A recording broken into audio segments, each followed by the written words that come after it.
Establecemos contacto en vivo a esta hora en Arlington, Virginia, con José Fernández, ex subsecretario de Estado adjunto de Estados Unidos. Señor Fernández, un buen día para usted. Gracias por acompañarnos aquí en el informativo de NTN 24. Muchas gracias, es un placer estar aquí en el frío de Arlington, Virginia. Y la primera pregunta, señor Fernández, luego de escuchar esta nota, es ¿qué puede hacer a estas alturas, a estas instancias, John Kerry para impedir que el régimen chavista ocupe un asiento en el Consejo de Seguridad de Naciones Unidas, como se ha presentado a Venezuela de candidato? Bueno, lo que pasa es que los países latinoamericanos han acordado por muchos años rotar los escaños que tienen en el Consejo de Seguridad y entre ellos se turnan, ¿no? para estar en el Consejo. Lo que está pasando es que los países latinoamericanos en este caso han decidido cumplir con ese compromiso, aunque muchos de ellos no están de acuerdo con Venezuela. Y naturalmente Venezuela se ha convertido en un pobre portavoz para los países latinoamericanos. Muchos de ellos han tenido logros económicos, han sacado millones de la pobreza, han cumplido con unas normas democráticas que hace 10, 20 años no existían en América Latina, en muchos países. Entonces, ¿qué es lo que está pasando? Es una lástima que se desperdicie el voto de América Latina en el Consejo de Seguridad, pero desde el punto de vista de Estados Unidos, yo dudo que Estados Unidos en estos momentos quiera usar un capital político para tratar de bloquear la candidatura de Venezuela, especialmente porque muchas personas piensan que lo mejor que se puede hacer es darle una tribuna a Venezuela para que la gente se dé cuenta de qué país estamos hablando y que se den cuenta de que la represión política existe en Venezuela, que se ha encarcelado a mucha gente de la oposición y que simplemente lo mejor que se hace cuando alguien se quiere perjudicar a él mismo es dejarlo hablar. Entonces yo dudo que veamos un esfuerzo por parte de Estados Unidos para tratar de bloquear a Venezuela. Pero en ese sentido, señor Fernández, ¿usted ve que esta posible entrada de Venezuela al Consejo de Seguridad de la ONU puede significar que el régimen chavista vaya a imponer su agenda, vaya a imponer la agenda de los países del ALBA, de países cuestionados democráticamente como el régimen de los hermanos Castro en Cuba, o pueda ser el portavoz de los intereses de toda la región? Bueno, naturalmente van a tener una tribuna, pues no nos olvidemos de que hay 15 miembros en el Consejo de Seguridad y 5 de esos miembros tienen el veto, entonces es difícil o imposible para un país que no es miembro de esos 5 poder imponer su agenda.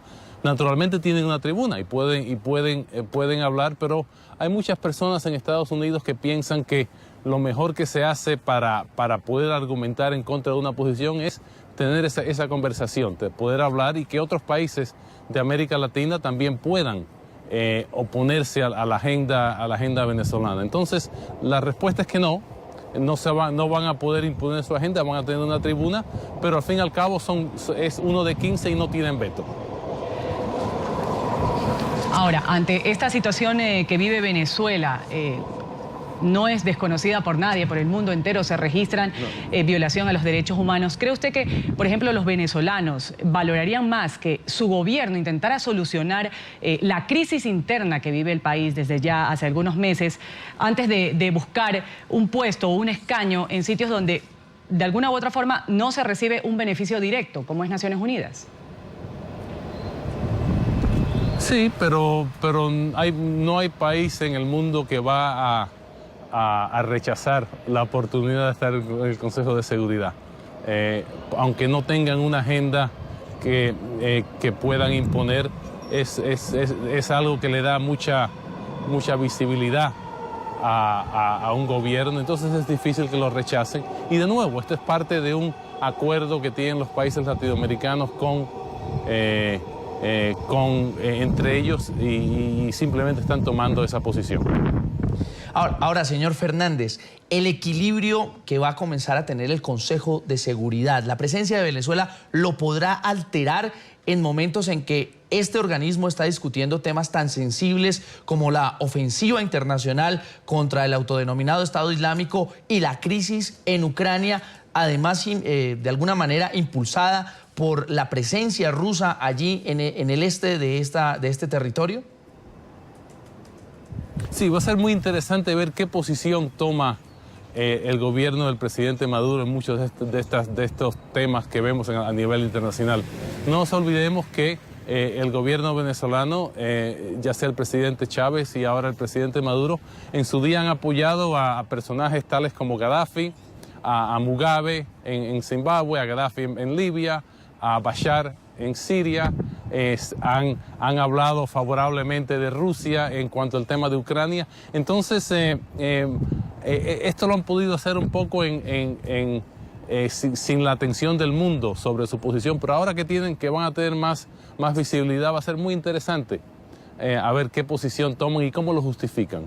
Ahora, dentro de esta visibilidad, quisiera yo preguntarle qué significa ser un representante como miembro no permanente, una silla no permanente, como es el caso de Argentina ahora actualmente y ahora que está siendo candidatizado Venezuela. ¿Qué implicaciones tiene? Bueno, tiene la implicación de que le da el Consejo de Seguridad, es el consejo más importante, el grupo más importante de las Naciones Unidas. Hay 15 miembros, 5 de ellos, como dije anteriormente, son permanentes. Entonces le permite a un país exponer sus posiciones de una manera más pública y también le da más importancia, le permite, van a haber países que van a querer que sus posiciones también sean expuestas por Venezuela en el Consejo de Seguridad, y entonces le da más importancia, le da más amigos a un país desde el punto de vista diplomático. Ahora, ¿cómo puede entender la comunidad internacional el doble rasero con el que Venezuela estaría midiendo a Naciones Unidas en momentos en el que expresa su interés, despliega la diplomacia para conseguir los votos necesarios para ingresar al organismo, pero por otro lado no reconoce que un organismo también de la ONU vaya a hablar en favor de un opositor, como el caso de Leopoldo López, y esa resolución en la que se exige la libertad? ¿Cómo puede entender la comunidad internacional, los países que están dentro de los estándares democráticos, esta situación? ¿Me puedes repetir la última vez que tenemos el metro de aquí de Arlington que pasó? Si me lo puedes repetir, disculpe. Con mucho gusto, Carlos. señor Fernández. Le decía, el doble rasero de Venezuela, buscando los votos, buscando entrar al Consejo de Seguridad de Naciones Unidas, pero por otro lado desconoce la resolución del mismo organismo que exige la liberación de Leopoldo López, considerado preso político y contra quien, según organizaciones de derechos humanos, está llevando un proceso sin un enjuiciamiento sin el debido proceso. Claro. Bueno, esto de nuevo, lo que se trata es de que ahora que tienen una tribuna mucho más pública, van a tener que explicarse. Y hay posiciones, por lo menos en Estados Unidos, gente que dice que lo mejor que se le puede hacer a alguien que tiene unas posiciones incoherentes, antidemocráticas y en muchos casos incompetentes, es darle la tribuna para que ellos mismos puedan hundirse, ¿no? Entonces, van a tener que explicarlo. Y habrá países que tendrán que decidir si están a favor o en contra de este tipo de posición que va a tomar Venezuela. El Consejo de Seguridad aprobó una resolución exigiendo a los países aprobar leyes que prohíban viajar al extranjero a personas para unirse a grupos terroristas o también la participación en financiamiento con el terrorismo. A Venezuela, señor Fernández, se lo ha señalado en varias oportunidades de proporcionar pasaportes a individuos pertenecientes a grupos radicales de Medio Oriente, también de cooperar con FARC en Colombia. ¿Venezuela responde al interés general de la comunidad internacional? Sí, de nuevo, Ruth, lo van a tener que explicar. Y el hecho de que alguien sea miembro del Consejo de Seguridad no quiere decir que sus posiciones han sido aceptadas por la comunidad internacional. De hecho, en el caso que estamos viendo de nuevo, en el caso de América Latina, es un proceso rotativo. Ellos están asumiendo un escaño que lo asumen todos los países y que los países latinoamericanos han decidido que van a nombrar un representante aunque no estén de acuerdo con esa posición. Entonces, el hecho de que a Venezuela se le acuse de ciertos temas es algo que para muchos países latinoamericanos no le impide ser miembro del Congreso. Pero de nuevo, lo interesante de esta posición es que van a tener lo que explicar. No se van a poder esconder bajo los 260 países de la Asamblea General de la ONU. Van a ser unos de 15 y van a tener mucha atención. Y entonces no asumamos que por el hecho de estar en el Consejo se le ha aceptado sus posiciones. Es José Fernández, el subsecretario de Estado adjunto de los Estados Unidos. Como él mismo lo decía, desde el frío de Arlington, en Virginia, nos atiende en el informativo de NTN 24. Gracias, señor, y buen día para usted. Encantado, gracias.